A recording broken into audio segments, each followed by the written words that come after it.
guys, it's 21 Maxwell here and welcome to episode 92 of the TNA Impact Wrestling TEW Let's Play. You're joining us today in the second week of April 2016 as we continue our run towards the Against All Odds pay-per-view, and as we are continuing to make the company a stable national company, really finding our feet at this level before eventually becoming international down the line when we feel we have the proper amount of main event talent and just talent in general to do so. We are going to book this show today. Let's see what this got selected. I can't remember if I already had the location properly sorted or if this is an auto one. So it's got us at the Key Arena in the Northwest region. We'll just have a wee quick look and see how much that holds. 17,000. We'll take it. Well, we'll go with that then, yeah. And that's in Seattle, Washington, so we'll just book it in there. I feel that's okay. I think we should get a decent attendance there. But again, continuing on a couple of storylines, moving some on, possibly starting some new ones with some new wrestlers, who knows. And then of course a couple of pre-show segments just to give people a chance to hone their skills. So without further ado guys, here we go. It is another episode of TNA Impact Wrestling. Enjoy! So we start off in a match that had some good action but not much in the way of heat. Brian Cage defeats DJZ in 8:25 with a total eclipse, 69C+. Just a solid mid-card kind of match just to put Brian Cage over. He improves his technical skills and I think we get everything we wanted from that, so all good. In a match that had some good action but not much in the way of heat, the Killer Elite Squad defeated Crime Time in 10:18 when Harry Smith defeated Shad Gaspard by pinfall, 71C+, so again, very good there. Both tag teams have great chemistry, and overall, pretty happy with that, and hopefully both teams can continue to improve. Lance Hoyt improves his rumble skills. And about that had some solid in-ring action but non-existent crowd heat. Madison Rayne defeated Christina Von Eri in 6:05 with a raindrop, 51D+, as we continue the push of Madison Rayne to get her some momentum. And the final pre-show match, in a match that had some good action but not much in the way of heat. Bobby Lashley and Brother Devon defeated the VIP list, the Hollywood Supernovas, and Matt Sydal and the Amazing Red in 10:07 when Bobby Lashley defeated the Amazing Red with a spear. 66C+, just because these guys weren't being used in matches on television. An opportunity to get them maybe some technical skills up or entertainment skills. Good to see there's excellent chemistry between Matt Sydal and Amazing Red. We could possibly use that as a tag team. And the skill improvements went to the Amazing Red for rumble skills and Joey Ryan for flying and performance. It's time now for the proper show. And we start off with some X Division action in a match that had some good action but not much in the way of heat. Soldier Ant defeated the debuting Shane Haste, Flip Kendrick, Redman and David Richards in 9:46 when Soldier Ant defeated Redman by pinfall, 68C+ there. Shane Haste has debuted his Trueborn gimmick, it got an 89 rating. David Richards has a stale character and change is really needed. It was meant to be for the X Division title, but apparently they wouldn't let it because of Shane Haste's weight, so I'll need to change that, but it would have been for the title. But just a match really just to continue to build up Soldier Ant and show what kind of competitors we have in this division. And Flip Kendrick is improving his technical skills. But still 68C+ for what is essentially the lower card is positive. I'm happy with that. And Dave Taylor's telling me to turn. David Richards will sort it once Eddie Edwards is back. We then have Kurt Angle, our GM, announced that he has signed Masato Yoshina to a contract, and that is a 79B. And he then debuts in a match that has some good action and average heat. Masato Yoshina defeated AR Fox in 10:18 by pinfall with a lightning spiral, 62C, pretty decent, not amazing, but he debuts his legitimate athlete gimmick and it has an initial 84 rating. And he improves his rumble skills as well, so all positive there and all good from his debut. In a match that had some good action but not much in the way of heat, Mia Yim and Taryn Terrell defeated Melissa and Amazing Kong in 9:18 when Mia Yim defeated Melissa by pinfall with a fast roll up. back at 63C. Again, building over this fact that Mia Yim is an upset champion. She's getting all these fluky wins and all that, but she still deserves it, and it's hopefully going to build her up. Knockout storyline continued, and Amazing Kong improved her Rumble and performance skills. We then have Jeff Hardy arriving backstage. It says they're at a hospital, so just Jeff Hardy arriving. 60C.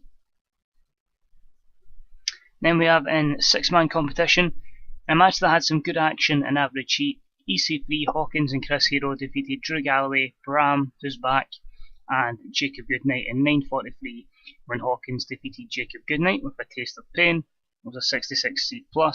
We'll obviously carry on the Central Feud storyline. Jacob Goodnight is pretty much on his last legs here. He's just not over, he's not really helping anywhere. So I don't envisage we'll get much planned for him in the future.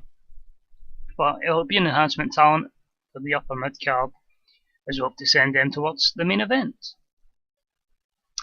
Next up, Joey Ryan is in there along with Morrison. He gives him a choice. He can either stay working with Joey Ryan as part of the Hollywood Supernovas, or he will be considered an enemy. That's a 72B-, and it continues the Hollywood storyline. No skill improvements there.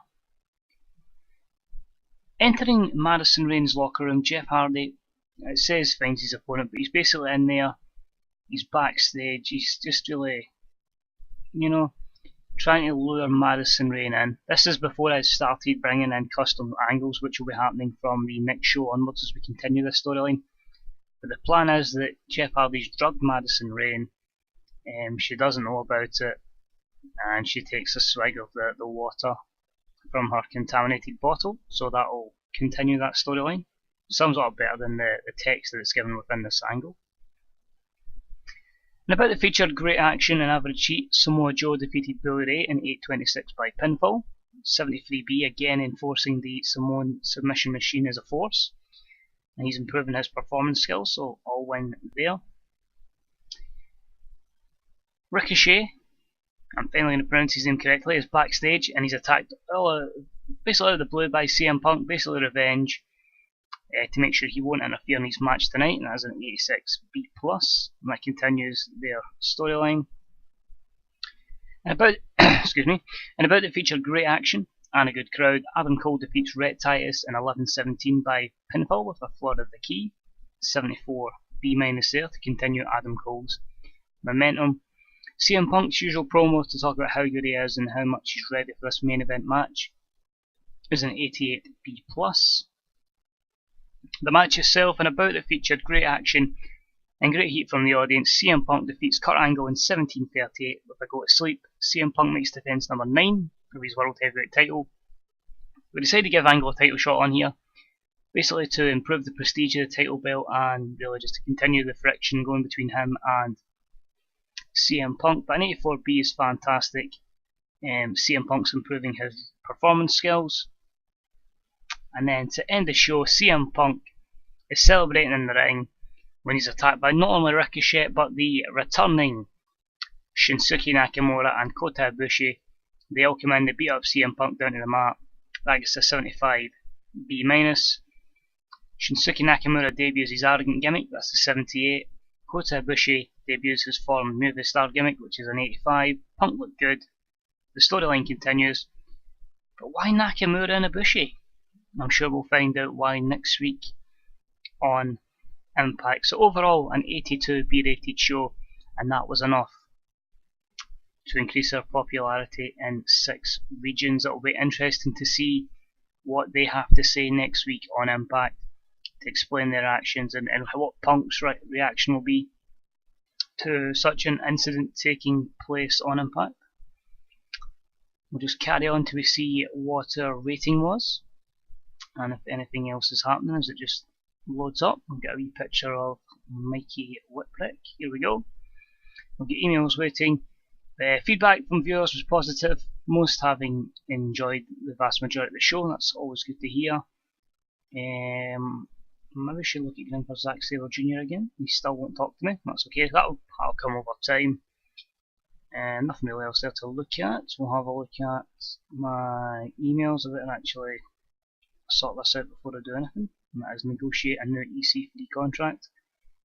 And no other people looking at him, that's ideal. He's going to be a mainstay here, so I'm going to give him a 5-year deal. And hopefully EC3 takes that. So I've got long-term ambitions for this save, if I want to go 5 years. But Kurt Angle's unhappy. Kurt is retiring in 3 months' time, so we will be using him really pretty much as a wrestler for the next 3 months until he fully goes into retirement. I don't know if he'll come up and tell us exactly when he's going to retire. But we should have it, not just as the news archive when he signed his new contract, but he does plan to retire. I don't know what it'll be under. But less than 3 months now, which is a massive shame. Harry Smith's failing the grilling schedule. Impact get a 0.95 on Bravo and 9.12 in Spike, so that's good with a good little boost there up in ratings. A quick look at the size. Basically, what I've done is, I think it was Ben that said to me, I'm pretty sure it was Ben, said to probably make the company just stay its maximum size as national, because we're not really looking like we're going to go global soon, and we're not really get the proper depth and roster to go any further. So that's the plan. I'll maybe wait till we're pretty secure as a national company, and hopefully start working and getting TV deals in the likes of Australia, Japan, Mexico, working these kind of areas, get them up a little bit. And really, because at the moment we really just look like an American, Canadian, and a UK company, so try and work on those other regions and continue to build the company. But I do think we need a few more names and we just need a bit more depth in the roster. I think we'll get there. But as I say, guys, also I'm going to feel a lot more confident now doing custom angles. I feel we're going to see a lot more of them, and I want to try and really put the company in a position where you guys, even the series, in a position where you guys can connect to the characters, you know exactly what their character's like, and you can really kind of, get in touch with them, if you know what I mean. Really, understand where they're coming from and make the character sound a lot more believable. So we'll start to do that, hopefully from the next episode, and hopefully the series can continue to improve. But anyway, cheers for tuning in, guys. So if you liked the episode, please leave a like. If you've got any comments, please leave them in the comments section. And if you haven't subbed, please hit that sub button. We are closing in on 450 subs. If we could get there, that would be absolutely amazing. But until next time, this is 21 Maxwell, and I shall see you all real soon. Bye bye.